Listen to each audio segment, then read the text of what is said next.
Bonjour, je suis Jérôme Effred Ludodida, je suis professeur des écoles.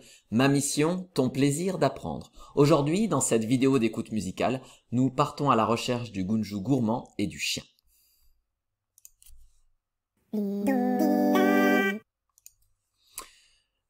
Voici venir la première séance sur les deux que je vous propose. Dans cette séance, je vais vous raconter une petite histoire qui vous permettra de faire connaissance avec le Gunju gourmand. Et ensuite, nous le chercherons, car il s'est caché dans un morceau parmi 4. Voici la petite histoire. Le Gunju gourmand et le chien. Dans le village, pas un bruit. La lune éclaire les rues, rien ne bouge.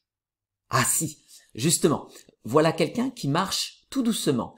Il traîne quelque chose au bout d'une corde. Ah, il vient de tourner au coin de la rue et on ne le voit plus. Attendez, le voici à nouveau, mais sans la corde.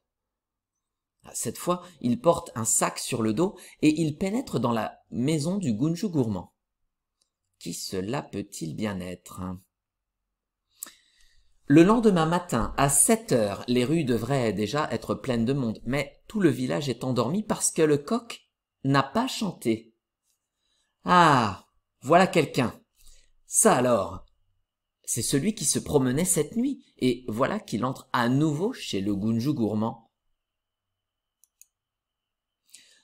Gunju gourmand, réveille-toi! Hein? Que fais-tu chez moi, Gunju farceur? Je venais te porter des framboises.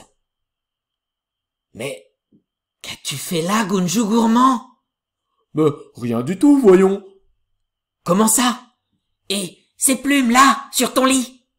Tes plumes? Ça alors? Mais elles n'y étaient pas hier, soir? Le coq ne nous a pas réveillés ce matin parce que tu l'as mangé cette nuit? Mais non! Et cette peau au pied de ton lit? Mais c'est la peau du chien du Gunju chasseur. Tu as mangé son chien aussi? Quelle horreur! Quand il apprendra ça... Je te jure que ce n'est pas moi qui ai mangé le chien. Ou alors, peut-être en dormant. Sauve-moi! D'accord. Écoute, je vais aller réveiller le village. Et je dirais que le coq est très malade. Quant à toi, pour que le Gunju chasseur ne s'aperçoive de rien, tu vas enfiler cette peau. Tiens. Alors, toute la journée, tu circuleras à 4 pattes dans le village en hurlant et en aboyant comme le chien du bon chasseur. Pour demain, on verra. Pendant que le Gunju gourmand sort dans la rue à 4 pattes et commence à aboyer, le Gunju farceur va réveiller tout le village. Il apprend alors aux autres le tour qu'il vient de jouer au Gunju gourmand. Cette nuit, j'ai emmené le coq et le chien du chasseur dans la forêt. Puis, sans bruit, je suis allé répandre des plumes sur le lit du Gunju gourmand. J'ai ensuite posé une peau comme celle du chien du Gunju chasseur à côté de la table de nuit. Ce matin, je suis allé lui faire croire qu'il avait mangé le coq et le chien. Venez le voir! En découvrant le Gunju gourmand imiter le chien, tous se tordent de rire. Nous cherchons le Gunju gourmand déguisé en chien et qui aboie dans les rues. Nous cherchons le Gunju gourmand déguisé en chien et qui aboie dans les rues. Je t'invite à prendre ton ardoise et sur celle-ci, tu vas noter les numéros 1, 2, 3, 4. Ces 4 numéros correspondront aux 4 extraits musicaux que nous allons écouter, sachant que le Gunju gourmand sera caché dans un de ces 4 morceaux. Si, à l'écoute d'un morceau, tu entends quelque chose qui te fait penser aux aboiements du chien qui imite le Gunju gourmand, alors tu mets un petit V sous celui-ci. Si tu n'entends rien, tu mets une petite croix. Imaginons qu'il y a plusieurs morceaux dans lesquels tu entends quelque chose qui te fait penser aux aboiements du chien imité par le Gunju gourmand. Dans ce cas-là, il y aura plusieurs V.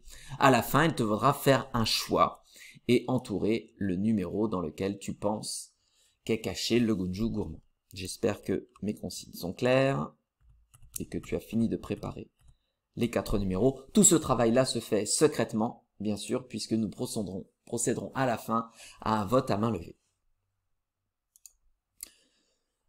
Pour la phase d'écoute, je t'invite à poser tes deux mains sur la table. Ce sera une position optimale pour être bien concentré sur tes oreilles, être bien calme et silencieux. Allez, on est concentré, on écoute l'extrait numéro 1.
C'était l'extrait numéro 1. Je te laisse ressortir ton ardoise et en dessous du numéro 1, si tu as entendu quelque chose de suspect, tu mets un petit V. Si tu n'as rien entendu de spécial, tu peux noter une petite croix sous le numéro 1. Maintenant que c'est chose faite, je t'invite à poser de nouveau ce que tu as dans les mains sur la table. Je t'invite à poser également tes mains sur la table. On est bien calme, bien concentré, bien attentif, bien silencieux pour l'écoute de l'extrait numéro 2.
C'était l'extrait numéro 2. Je t'invite à reprendre ton ardoise et à noter en dessous du numéro correspondant, soit un petit V. Si tu as entendu quelque chose qui te fait penser au Gunju gourmand en train d'imiter le cri les aboiements du chien, ou une petite croix si tu n'as rien entendu de tel. Une fois que c'est chose faite, je t'invite à reposer ce que tu as dans les mains. Je t'invite également à poser tes deux mains sur la table et à être bien concentré pour l'écoute de l'extrait numéro 3.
C'était l'extrait numéro 3.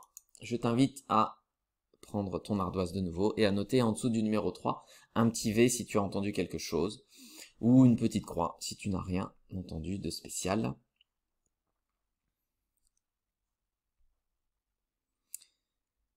Ce doit être bon pour toi. Maintenant, je t'invite à reposer ce que tu as dans les mains, à poser de nouveau tes mains sur la table. On est bien silencieux, bien calme pour l'écoute de l'extrait numéro 4.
C'était l'extrait numéro 4. Je t'invite à noter en dessous du numéro 4 sur ton ardoise un petit V si tu as entendu quelque chose qui te fait penser à un aboiement de chien, ou une petite croix si tu n'as rien entendu.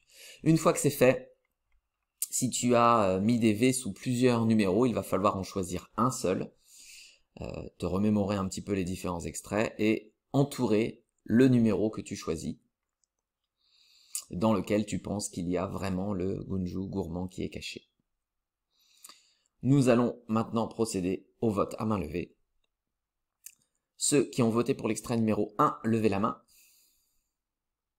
Baissez la main. Qui a voté pour l'extrait numéro 2, levez la main. Baissez la main. Qui a voté pour l'extrait numéro 3, levez la main.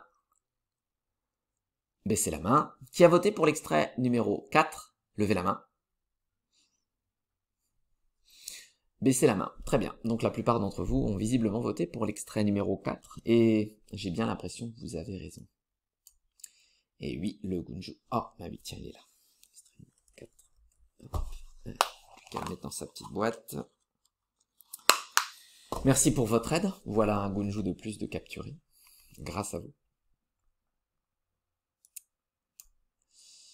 Et voici venir la séance numéro 2. Dans cette séance, nous reviendrons sur ce qui a permis de faire ce bruit de chien dans le 4e extrait.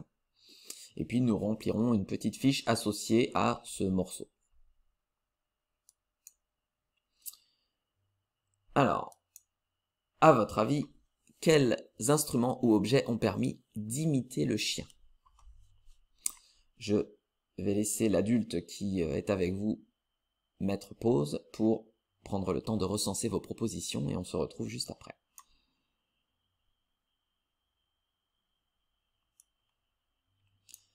Très bien. Eh bien, la réponse, pas tout à fait en images, puisque dans l'extrait que je vais vous présenter, on entend la chose qui a permis de faire le cri de chien, mais dans cette version-là, qui est une version un petit peu différente, les hommes et les femmes qui crient, donc puisque c'était bien de cela dont il s'agissait, ils ne crient pas, ils ne font pas des aboiements, ils crient simplement, d'accord? Donc ça ne ressemble pas aux aboiements du chien qu'on a entendu dans l'autre version, mais il s'agissait bien donc de voix humaines qui imitent le bruit du chien dans l'extrait numéro 4. Allez, je vous laisse regarder la petite vidéo néanmoins.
Pourquoi cette musique s'appelle la danse du chapeau?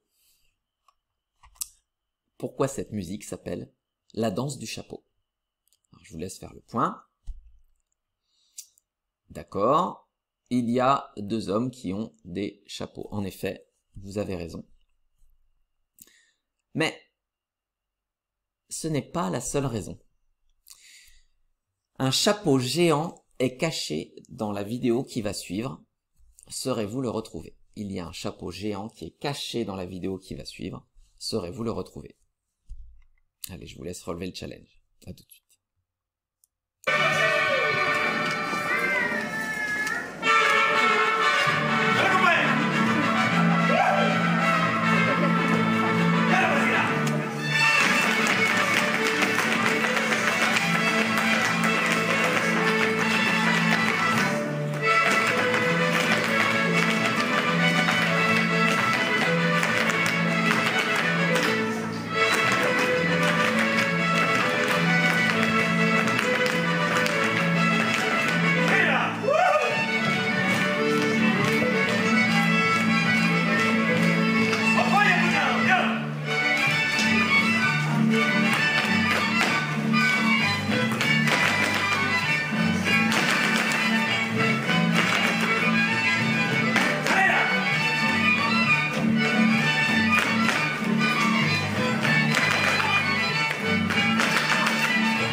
Alors, est-ce que vous avez trouvé où était le chapeau géant? Oui, je vous remontre, il y a un passage où on le voit bien. C'est à peu près ici. Quand les dames tournent très vite sur elles-mêmes, eh bien, leur robe forme une espèce de chapeau gigantesque. Et donc, les chapeaux géants étaient ici. C'est pour ça aussi que cette musique s'appelle la danse du chapeau. Allez, remplissons une petite fiche sur cette musique mexicaine. Alors, je vais laisser la personne qui s'occupe de vous appuyer sur pause le temps de vous distribuer la petite fiche.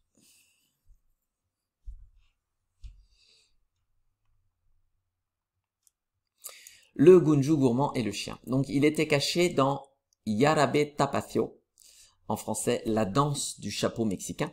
C'est une musique du Mexique qui a été composée en 1860, donc c'est une très vieille musique, traditionnelle du coup du Mexique, et mettant à l'honneur, qui met en avant un mariachi. Alors, qu'est-ce que c'est qu'un mariachi? Un mariachi, c'est une formation musicale du Mexique qui est constituée de chanteurs et de différents musiciens. Je te laisse regarder attentivement l'image qui se trouve sur ta fiche ou au tableau pour repérer les différents instruments qui constituent un mariachi.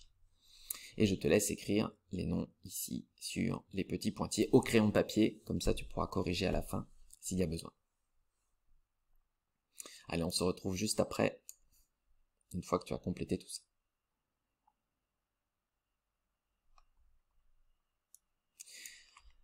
Très bien, on se retrouve maintenant pour la solution que je vous affiche ici. Donc il y avait ici des violonistes, des instrumentistes qui jouent du violon, des guitaristes, c'est comme ça qu'on appelle les instrumentistes qui jouent de la guitare, et les trompettistes, ce sont ceux qui jouent de la trompette. Alors, comme à trompette il y a 2 T, à trompettiste également, tu feras ton son, il y a 2 T ici. Et voilà.